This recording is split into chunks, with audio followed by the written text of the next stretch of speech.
And I started thinking about it, and she's 13 years old, and she went through parvo, and then later on she got valley fever, and now she has whatever this is, and she's 13 at this point. She had a good life, and what makes a dog? It's being active dog. Like, to me, like, they're not like humans. Humans can sit on a couch or sit in a wheelchair, and you can read, you can have interactions. Dogs are more physical creatures, and when they're not physical anymore, are they happy? I don't know. Maybe, but she's an active dog, so that's taken away.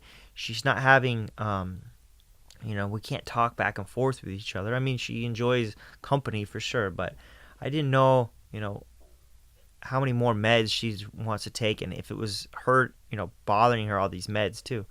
So I called them back. I said, what do you think? Like, she's 13, she's bleeding. They're like, I'm glad you called. We did the first test. We think it's bladder cancer. We're not going to do any more tests. The outcome is not good with bladder cancer. And even with adults or humans, you get bladder cancer, you usually don't have long to live. Like, it's pretty bad. And she says, I think the right thing to do is put her down. And I said, okay. So I went down there. I drove back.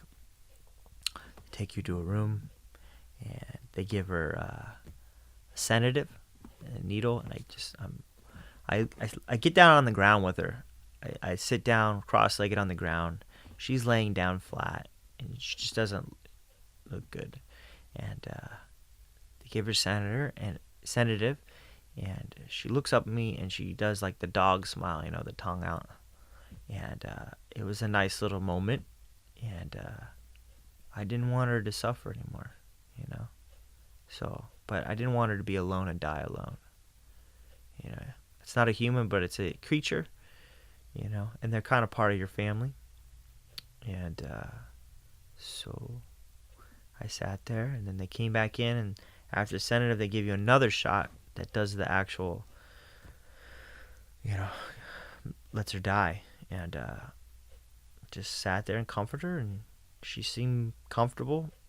And then life kind of goes away, wherever it goes, whatever that means. The heart stops, the brain stops, but I don't know what that means. Dog's dead. And that sucked. And then I had to go tell my family, hey, I had to put Tipsy down today. And then, even today, we don't have any dogs anymore. My little one really wants a dog.